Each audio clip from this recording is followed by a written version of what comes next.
Hello everybody, it's Barbara and welcome to Warrior Friday. I am sitting in my tarot room today. It's a beautiful day outside and I was actually thinking about doing the video outside, but it is still 38 degrees. Even though the sun's shining, yeah, I'm just gonna pass. I'm a warm weather girl. So we're in the tarot room and I just have to show off what I did a couple weeks ago.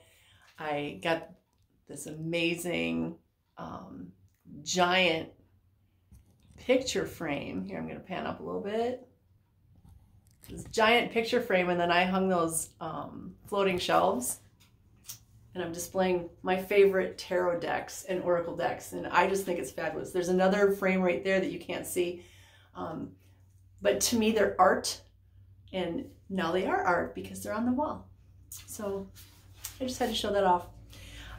Today's card is from the Fabulous Earth Warriors deck by Alana Fairchild. And it is card number 33. Now, 33 is a master number. The threes are all about ascended masters watching over us and making sure that we stay on the right path. They're the ones that give us those messages from the universe. This can be Jesus, Kuan Yin, Mother Mary, Mary the Magdalene, Saint Germain, right? Buddha. There's so many ascended masters, many, many, many. And they watch over us and they give us little messages. And if we don't pay attention, they give us even stronger messages. So today, the message is from the ascended masters. So I guess they're saying pay attention. And what's interesting is this one has the moon phases on it and a butterfly and a dream catcher. So there's so much symbology here about transformation. Besides being card number 33, it is the card of Intikhana. Intikhana. So here's the picture. Beautiful. And it says child of the light, which we all are. Okay, we all come from the same source. We are all one. I don't care what anybody else says. We are one. So, let's see what the book has to say about Intikhana. There is a divine light that does not cast a shadow, nor does it cast judgment, even though it reveals truth. A truth that is sometimes hard to acknowledge and requires that we change our ways, hence the butterfly, the dream catcher, and the moon phases. True divine light is healing. It is unifying. It brings hope and it illuminates the way. Other sorts of light exist on this planet that are not so pure. Nor so helpful. Those sorts of light may appear stunningly bright, yet in effect create separation and increase ego. Oof, there's a lot of that going on these days. You can recognize genuine divine presence not by how dazzling it may appear at first, but by what your devotion to that divine light evokes in your heart and in your world. Whew, that's pretty powerful. So somebody asked me yesterday, well, you know, if I get a sign, how do I know it's for me? How do I know it's good, you know, of the light or of the dark? And I said, it's how your heart feels. If all of a sudden you go, oh, I don't feel so good, probably not a good thing. But if it makes you go, la, yay, probably a good thing, okay?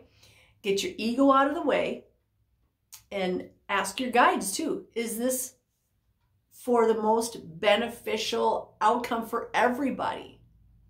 If something is telling you to do something and it's only for your own good and it's not going to benefit anybody else, I'd question it, because everything good that happens to me has a beneficial effect on others, right? If it comes from the light. So in the Incan tradition, Inti is the physical sun and the spirit sun with S-U-N. and the spiritual presence inherent in the sun's life-giving energy. Intikhana is the being who is one with Inti, a child of the sun. In the esoteric mystery schools, solar child and solar angel are terms for the soul, the deeper aspect of us that is connected to the spiritual light. This oracle brings you understanding that there is, lost my place. The deeper aspect of us that is connected to the spiritual light. This oracle brings you understanding that there is a new depth of soul connection opening up for you. A new depth of soul connection. That is so cool because I've been having these amazing soul connections with other people that just apparently seem random. You know, 50 years ago, we'd say it was random. So not random now. It's that feeling of meeting somebody for the first time and in your heart, you're like, I know this person. I know we've met before, even though we've never met here before. Okay. That's a soul connection. That's not a 3D connection. That's a much more powerful, higher connection. So we enter such a sacred process through a challenge known in spiritual traditions as initiation. And a lot of us are going through some kind of initiation process these days. It can be through your dreams. It can be through meeting people. It could be loss of people. It could be loss of things or jobs or things like that. Because what's going on is we are positioning ourselves to where we're supposed to be for the next chapter of our lives, for the next book of this whole earth. It doesn't necessarily mean that I'm going to work the same job I've been working for 20 years, 30 years. Okay? That was a job. Now you get your job that's your joy. And that's where we're supposed to be. We're supposed to be working the job that is our joy, if we have to have a job. When we are faced with a deep unknowing, which is what happens when we are growing spiritually and moving through a spiritual initiation, we have outgrown what our minds are capable of providing. So true. We need more knowledge, more wisdom, more light so that we can find our way through the darkness of initiation and into the blessing of new life waiting on the other side of the process. When we turn our attention to the soul, instead of applying logic and intellect to figure out yet another plan to conquer the irrepressible evolution inherent in the spiritual path, we finally gain comfort. Hope is a quality of the soul. It allows us to bear the uncertainty when, according to a greater wisdom, there is something that we cannot know the answer to, at least for now.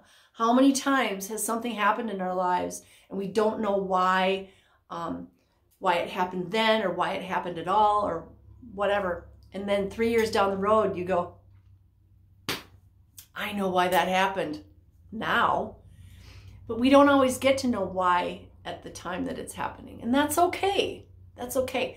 We have to let go of that need to know. We don't necessarily need to know. That's that ego. That's the left brain. I need to know. I need to know. No, you really don't. Let it go. In 3 years, you might know why, but it really doesn't matter. Okay, so we need to let that stuff go. Hope gives us patience so that we can learn how to feed our soul connection more deeply and grow into the wisdom of the answers we need. We stop fumbling about in the library of the intellect and instead seek out the answer from the source that can provide it, which is the illumined temple of our own soul. Now, I speak to my spirit guides all the time, many, many, many times every day. And I ask for answers. I ask for, different things. And you know what? Sometimes I get the answer and sometimes I don't. And if I don't, okay, either I need to figure it out myself or I just don't need to know. But here's the deal. I don't spend a lot of my time and energy working on the whys anymore because we need to just accept some things, they just are. and use that energy for something else more productive. Okay? Use that energy to be creative. Use that energy to help somebody else. I'm not saying we have a finite amount of energy, because we don't. We have an infinite amount of energy.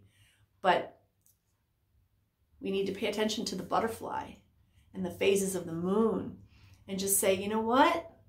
I don't need to know why I'm going from a caterpillar to a butterfly. It's just the way I am. I'm going to let go of the why. So I feel like that's today's message. Why am I sitting in this room today? I don't know. Because there's one person out there that maybe needs to see this. Could be. I could have been sitting outside. And maybe there's one person that needs to see outside in the street. Whatever was in the background. I don't need to know the whys.